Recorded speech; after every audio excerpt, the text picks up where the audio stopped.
Part two of my story, of my journey as a Jehovah's Witness. Um, for a few years after being baptized, I just went along the normal treadmill of being a Jehovah's Witness, meetings, field service, the normal Jehovah's Witness life, really. Never thought anything of it.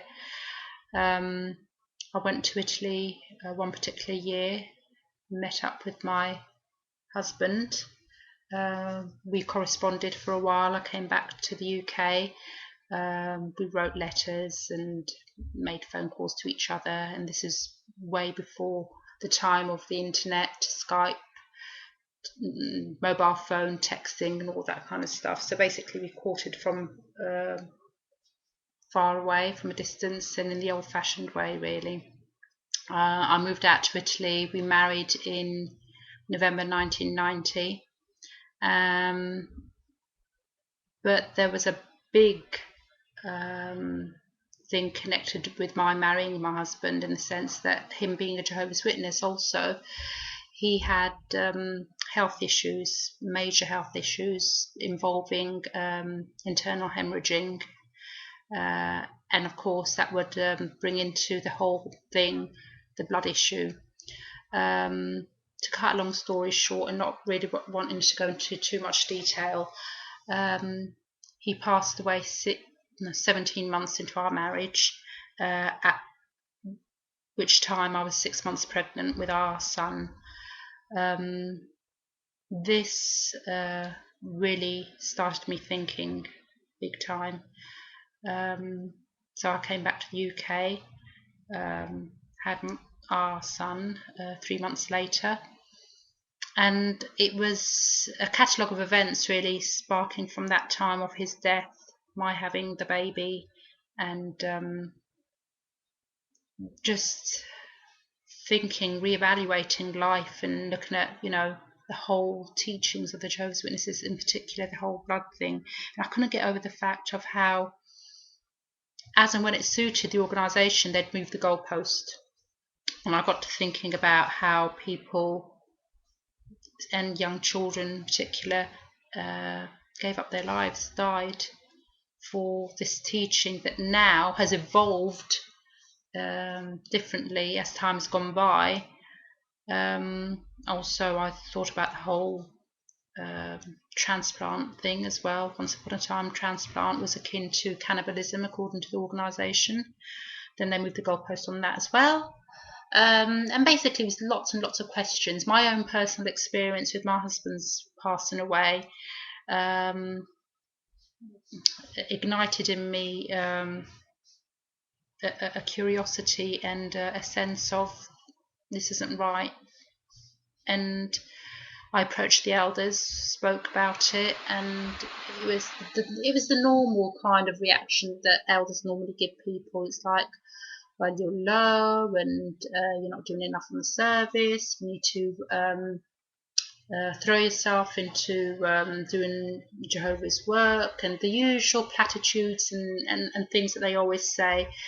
But they never really actually even put their money where their mouth was, really, basically, because they would always been talking about the widowed wife and the orphan child, and they'd be kind of doing all the nice little talks on the platforms and everything. But when push came to shove, and when it came to really showing love to those of the congregation, and in particular people in my position, there were some other widows also in our congregation, older widows, but they too were basically pushed to the sidelines, and they weren't really involved in things. And I also noticed how they always fussed over the ones that came freshly into the congregation, new ones, new Bible studies that they wanted to nurture, they wanted to kind of bring into the truth, whereas we were already there, and basically you just got on with things. And if you did get on with things for whatever reason, it was a case of, well, you're weak, and maybe you're keeping bad company, or you're having like worldly associations, or you're not praying enough, you need to go back, you need to pray, and all the usual things. Anyway, this coupled with my my dissatisfaction, my annoyance, my thing of how the organisation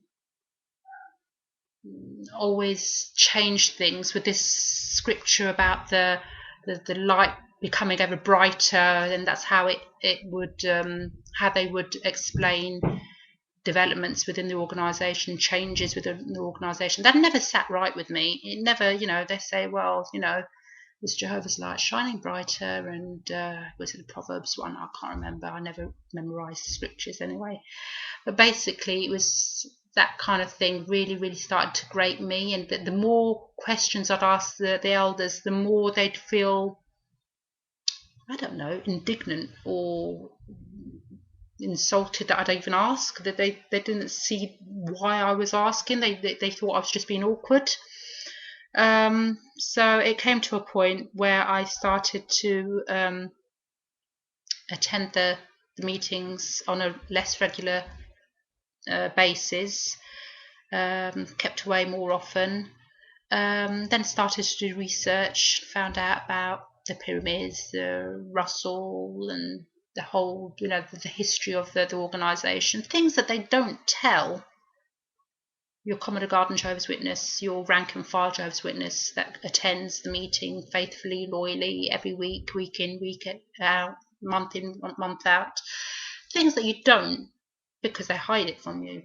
Or if they do go back and they talk about Russell and the beginnings of the organisation, they airbrush it and they basically say what it is they want to say to promote their so-called truth. And it's not truth.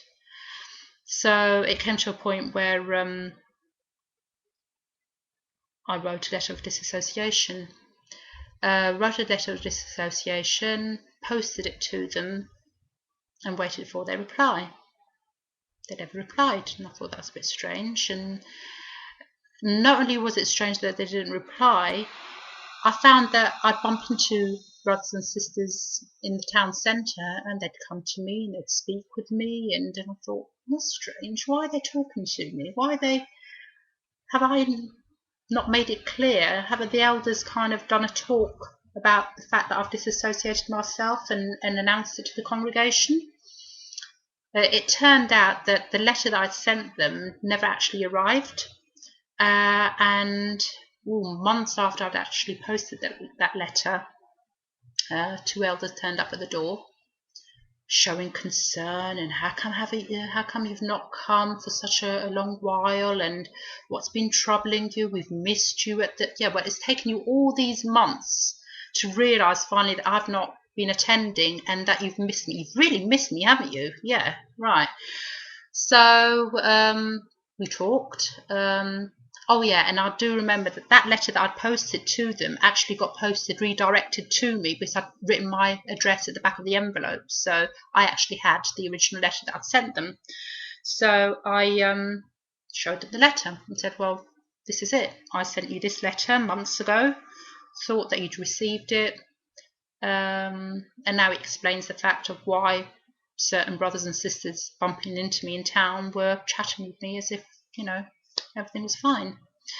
They tried to convince me I was going to be destroyed in Armageddon. Think of my son, my young child. I'd never be reunited with my late husband. It was all the emotional blackmail, the usual, the things that they do to scare you into kind of staying. Where else are you going to go once you leave Jehovah's organisation? What's waiting for you out there? It's all doom and gloom, and you don't know what you're going to fall into, and bad association. But basically, I think this: if you're a good person, and regardless of what religion you belong to, or if you don't belong to any religion at all, you're not going to fall into bad habits. You're not going to associate with people. Birds of a feather flock together. And as far as I'm concerned, I'm no longer Jehovah's Witness, but I'm no longer a religious person either. And I'm still basically to the core the same person that I ever was.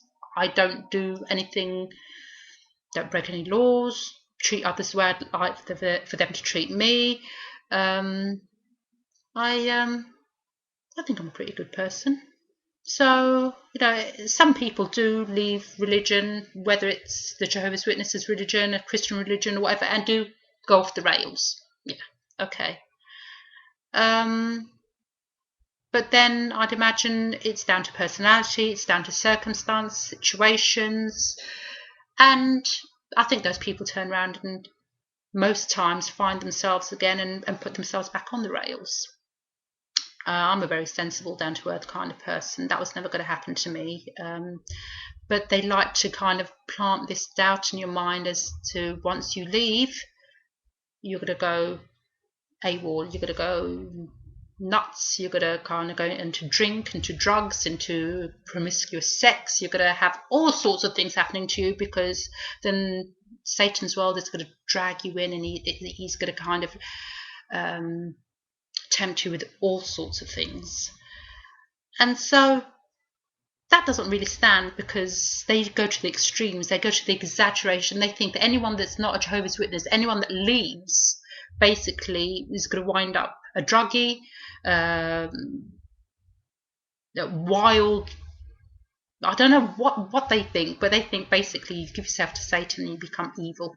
Or if you don't become evil in that way, you just join another religion that is Babylon the Great and the rest of it, and there you go. You're basically doomed. But that's not the case. I'm happy now. I mean, there's much more to my story than meets the eye. That I've just kind of skimmed over, and I've not kind of filled in the details with regards to, for example, my husband, his illness, the life that I lived there initially with him. My life as a single parent with my son, who is now 19, 20 in July. So it's been 20 years that I've been a widow, yes, but I remarried as well. So that's another part to the story as well. I remarried and then divorced. Loads of things have happened. But like the rest of you that are out there sharing your experiences, I thought maybe you'd want to hear mine as well. And if there's any way that I can help others, and if you have any questions, please feel free to ask them. That's my story for this evening. Hope you tune in next time when I have a bit more to add. And good night and take care and bye.